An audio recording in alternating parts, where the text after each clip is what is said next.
बात आसाराम की करेंगे, जिनकी मुश्किलें लगातार बढ़ती जा रही है। पुलिस का शिकंजा उन पर कसता जा रहा है, लेकिन समन भेजा गया, उनको पूछताछ का समन भेजा गया। लेकिन बड़ी खबर इस वक्त आ रही है, आसाराम के खिलाफ पुलिस ने रेप का मामला वापस ले लिया है। बलात्कार की पुष्टि नहीं होने की वजह से धारा 376 नहीं लगाई गई है।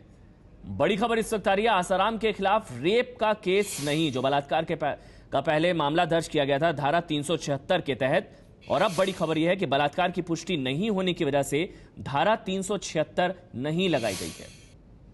नाबालिग से दुष्कर्म के मामले में आखिरकार जोधपुर पुलिस ने आसाराम को आरोपी मान ही लिया है और आरोपी मानते हुए आसाराम और उसके 3 सहयोगियों के नाम जारी किया गया है सम्मन। जोधपुर पुलिस की एक टीम अहमदाबाद पहुंची है और वहां पर आसाराम को सम्मन दिया जा रहा है कि 30 अगस्त तक वो जोधपुर आकर पुलिस के सामने अपना पक्ष रखें कि इस मामले में जो उनके खिलाफ आरोप लगे हैं उसके बारे में उनकी क्या सफाई है, इस मामले में आगे क्या हो सकता है, किस प्रकार की कार्रवाई पुलिस कर सकती है। इन तमाम पहलुओं पर बातचीत के लिए इस वक्त हमारे साथ जोधपुर पुलिस कमिश्नरेट से deputy commissioner of police Ajay Pal Lamba साहब हैं। हम उनसे बात करेंगे। लांबा साहब, बहुत स्वागत आपका एबीपी न्यूज पे। आसाराम जी को सम्मन भेजा जा चुका है?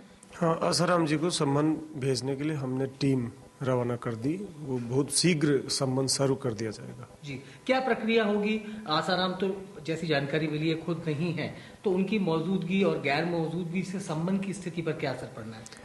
सम्मन की स्थिति पे इसमें कोई फर्क नहीं पड़ेगा, क्योंकि सम्मन उनके जो मूल आश्रम है वहां शुरू कर दिया जाएगा और उसके बाद मूल आश्रम से जहां वहां के केयर टेकर वर्तमान में बाबा का होना बताएंगे, उस जगह वही टीम हम आगे भेज देंगे, जो उनको व्यक्ति से भी सर्व सम्मन कर दिया जाएगा। जी, सम्मन भेजे जाना, इसका मतलब क्या? आप उन आरोपों से सहमत हैं?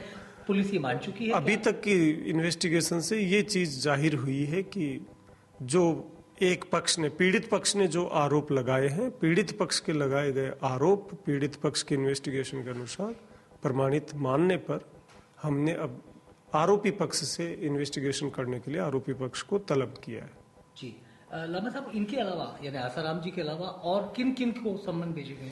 इसमें आसाराम बापू के अलावा छिंदवाड़ा आश्रम में रहने वाली वार्डन शिल्पी और आसाराम जी के एक सेवादार हैं शिवा, इन दोनों के भी सम्मन हमने भेजे। इसके अलावा कह रहे हैं हॉस्टल का एक कोई संचालक भी है, उनका इन्वेस्टिगेशन के लिए उनको भी बुलाया है, बट उनका इन्वेस्टिगेशन में कहीं उनका आरोप उन पर नहीं है। जी, यानी कुल 3 लोगों को सम्मन दिए गए हैं। कुल 4 लोगों को संबंध दिए हैं, 3 पे आरोप हैं, चौथे पे इन्हीं आरोपों के संबंध में इन्वेस्टिगेशन होना है। जी, आपने संबंध में क्या भाषा, मतलब क्या इस्तेमाल किया? आप कितने दिनों में आएंगे? हमने उनको 30 अगस्त तक, 30 अगस्त या उससे पूर्व पेश होने के लिए कहा है। लावा साहब, नहीं आते हैं अगर 3 जिनको आरोप संबंध दिया है, तो आपके पास क्या क्या विकल्प है? आगे की कार्रवाई फिर कानूनी प्रक्रिया अपनाएंगे, आगे फर्दर प्रोसीड करेंगे। अगर नहीं आते तो हम दूसरे जो भी विकल्प है वो अपनाएंगे। वो क्या हो सकते हैं? क्या संबंध? वो दोबारा सम्मन भी जारी हो सकता है, वो टीम वहाँ गिरफ्तारी के लिए भेजने की प्रक्रिया भी हो सकती है, बट वो डिपेंड करेगा 30 अगस्त के बाद क्या परिस्थिति कोर्ट की कोई जरूरत नहीं है, कोई वारंट जैसी स्थिति नहीं, ये तो नॉन बेलेबल ऑफेंस है, इसमें कोर्ट से पृथक से कोई वारंट लेने की आवश्यकता नहीं। ना, मतलब बहुत बड़ा एक मुद्दा पूरे देश में उठ रहा है। मुंबई में एक महिला के साथ दुष्कर्म होता है, 5 आरोपियों को आनन फानन मुंबई पुलिस दिल्ली में जाकर गिरफ्तार कर लेती है कुछ एक लोगों को। आसाराम सबको दिख रहे हैं, लेकिन एक ही कानून और 2 अलग अलग उस पर किसी तरीके का दबाव जोधपुर पुलिस पर, ऐसा लगता है। कहा गया जानबूझ के, बड़ा आदमी है आसाराम, वीआईपी है, इसके चलते आप लोग थोड़ा सा नरमी भरा रवैया अपना। नहीं, देखिए, इसमें जो आरोप लगे हैं वो आरोप 376 के नहीं है। आरोप 376 के नहीं है। ऐसे में आरोप जो है, उन आरोपों को साबित करने के लिए जो एविडेंस कलेक्शन है, उस एविडेंस कलेक्शन में समय लगा है। 376 के आरोप में क्लियर कट मेडिकल एविडेंस मौजूद रहता है, साइंटिफिक एविडेंस मौजूद रहता है।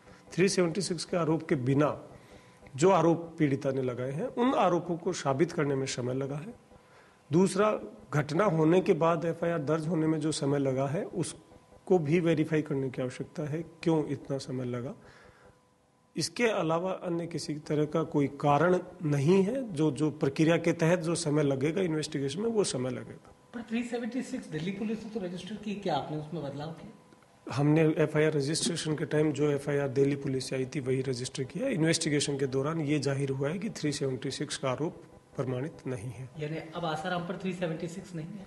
आसाराम पर 376 नहीं है। कौन कौन सी धाराएं हैं? आसाराम पे बालिका से छेड़खानी के आरोप, नाबालिग बच्ची के साथ उसको सेक्सुअल मोटिवेशन के लिए प्रेरित करने के आरोप प्रमाणित है। तो वो कौन से section? 8 prevention of sexual offences against child का सेक्शन 8 और 9 इसमें शामिल है और 354A शामिल है।